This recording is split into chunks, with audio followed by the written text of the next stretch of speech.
113쪽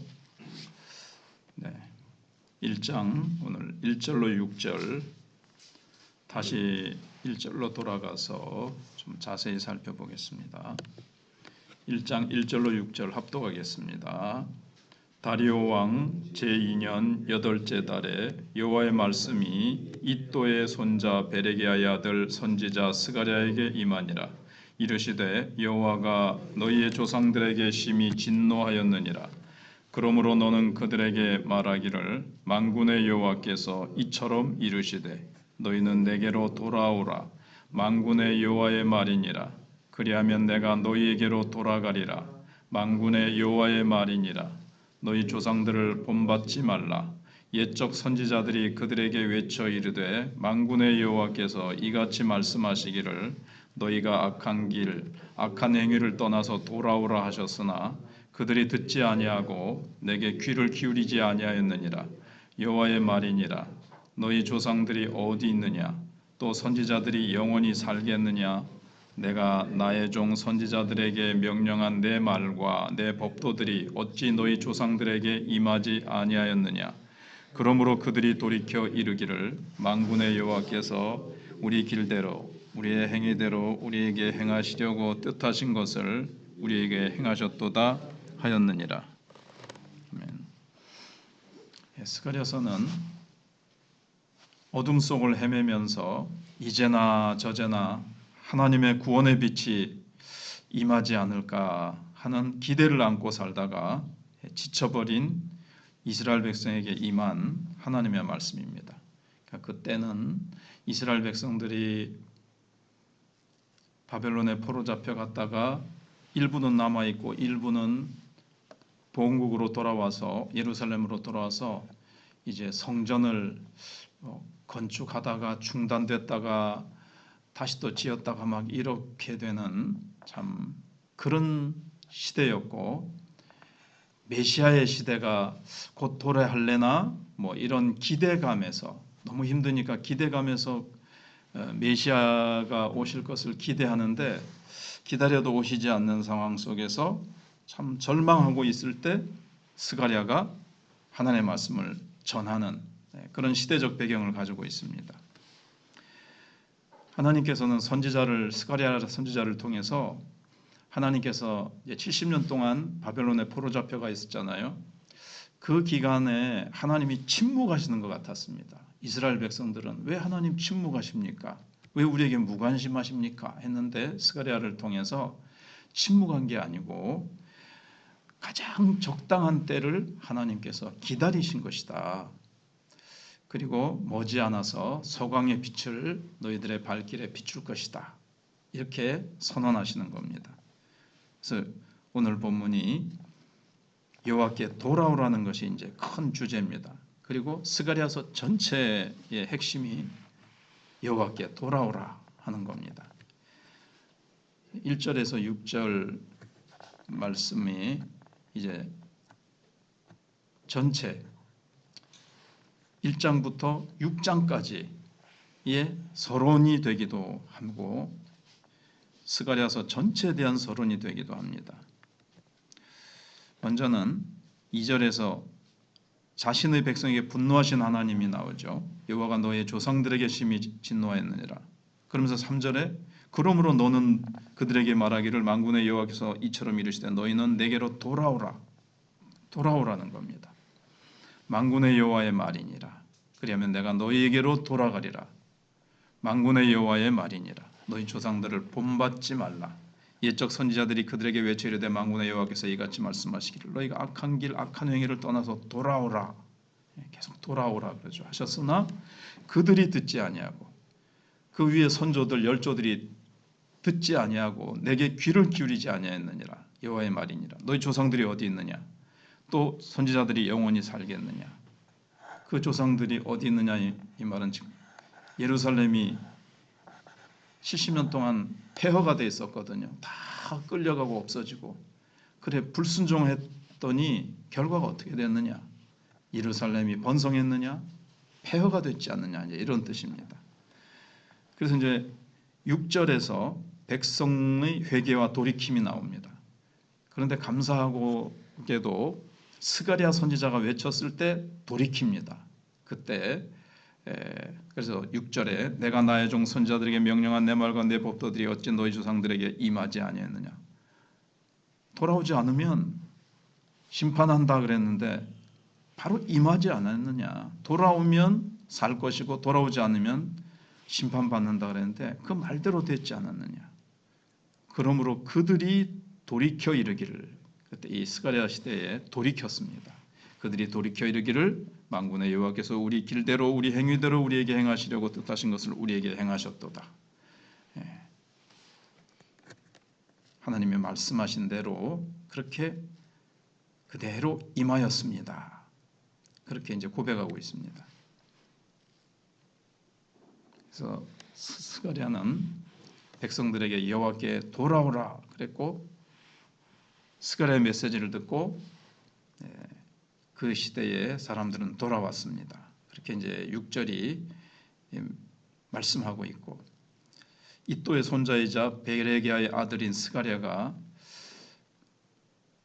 소명을 받은 때는 1절에 있는 대로 어제도 생각해 봤습니다만 다리오 통치 2년 8월에 하나님의 말씀과 이제 소명을 받습니다.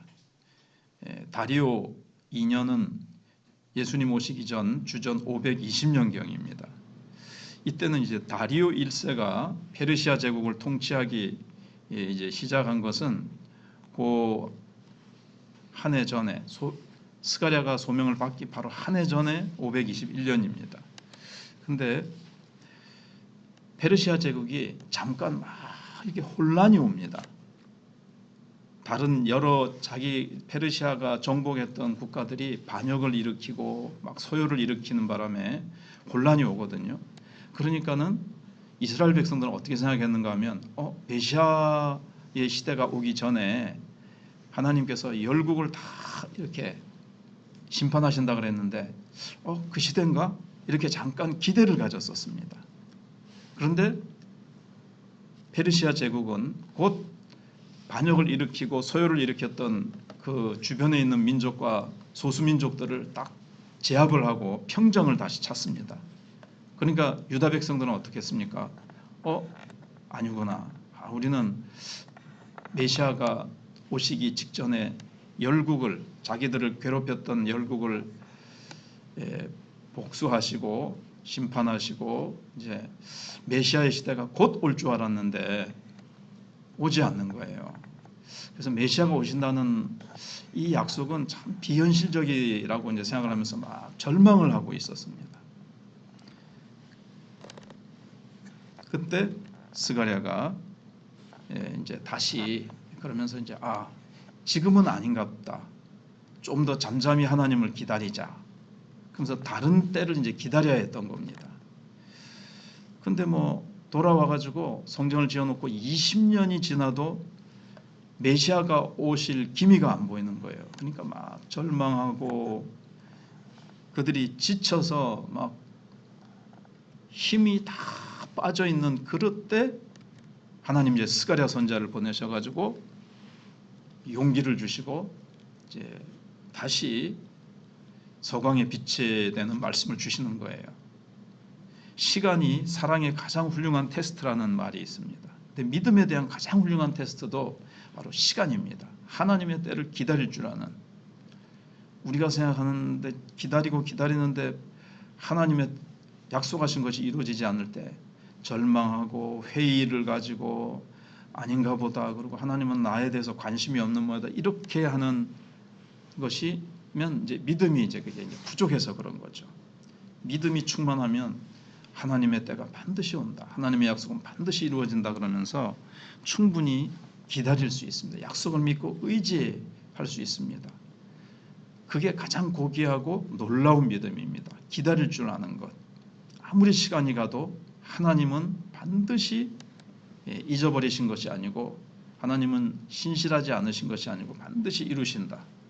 그게 이제 과거 열조에게 너희들 돌아오라고 막 열조들에게 말을 했는데 안 돌아왔단 말이에요. 그러니까 예루살렘이 폐허가 된 거, 말씀은 그대로 이루어진다는 그것이 바로 지금 증인처럼, 그것이 증거로 딱 있는 거예요. 그거를 근거로 해서 지금 스가랴가 얘기하는 겁니다. 하나님의 말씀은 틀림없다.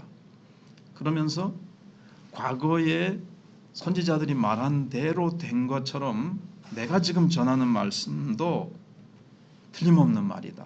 그러니까 자기의 지금 어떤 소명, 자기의 그 어떤 사역의 근거를 하나님의 말씀에 둡니다.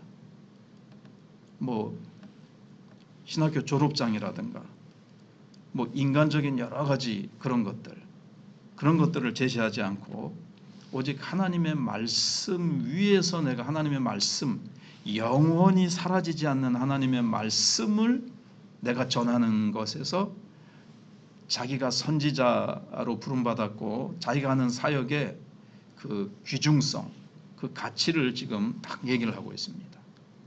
뭐 어느 신학교 나왔고 어느 대학 졸업했고 박사학위를 가지고 내 경력이 얼마고 뭐 그런 것들, 자기의 뭐 말솜씨나 뭐 자기의 웅변적인 실력 이런 것이 아니라 오직 하나님의 말씀 위에 둡니다. 오늘 한국교회는 바로 그런 것을 본받아야 되는 거죠. 하나님의 영원한 말씀만이 참된 그 권위가 되고 그것이 능력이 되고 하나님의 말씀만이 사람을 변화시킬 수 있다는 것을 성경이 증거하고 있다는 거죠. 그래서 6절에 내가 종 선지자들에게 명한 내 말과 내 전례들이 어찌 내 열조에게 임하지 아니하였느냐 이렇게 얘기를 하고 있습니다. 그리고 6절에서도 백성들이 여호와께서 우리에게 행하시려고 뜻하신 것을 우리에게 행하셨도다. 말씀대로 이루어집니다. 이렇게 고백하고 있습니다.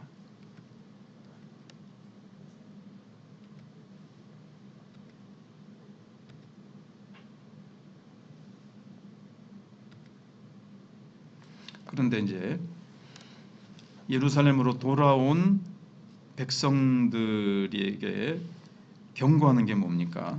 선조들의 과오를 반복하지 마라. 이걸 이제 얘기를 해줍니다. 그러니까 선조들이 불순종했더니 심판받았다는 것은 과거에 그냥 역사로만 남아있는 것이 아니라 그것은 현재도 얼마든지 그게 현실이 될 수 있다는 거예요. 그건 뭐 과거 얘기지 뭐. 우리는 우리고가 아니고 과거의 한마디로 역사를 거울 삼아서 경고로 받지 않으면 안 된다. 이걸 이제 해주는 겁니다. 경고하는 겁니다.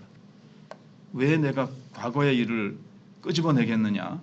너희들에게도 그대로 임할 수 있는 거기 때문에 그런 것이다. 그러면서 4절에 너희는 열조를 본받지 말라. 불순종하는 것 본받지 마라.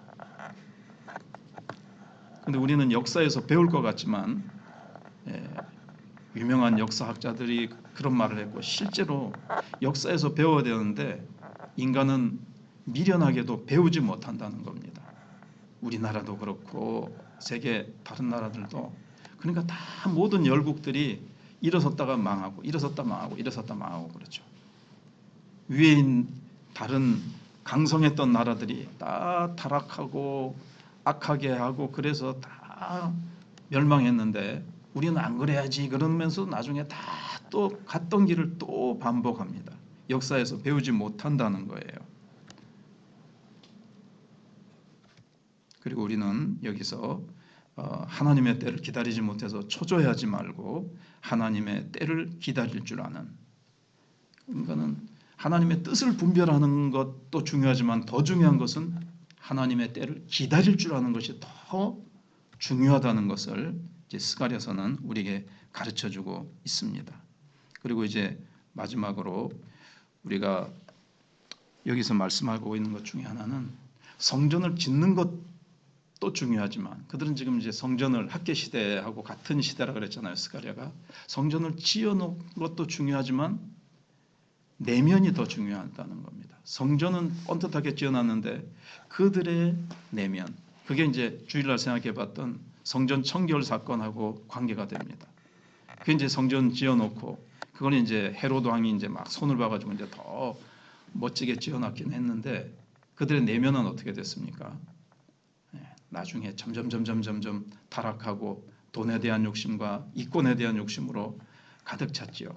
제사는 계속 드려야긴 했지만, 그래서 지금 선지자가 말하는 것은 믿음으로 충만하고 여호와를 믿음으로 기다리고 그렇게 너희들의 그 내면의 본질, 믿음의 본질을 살펴라. 이제 성전은 지어놨다.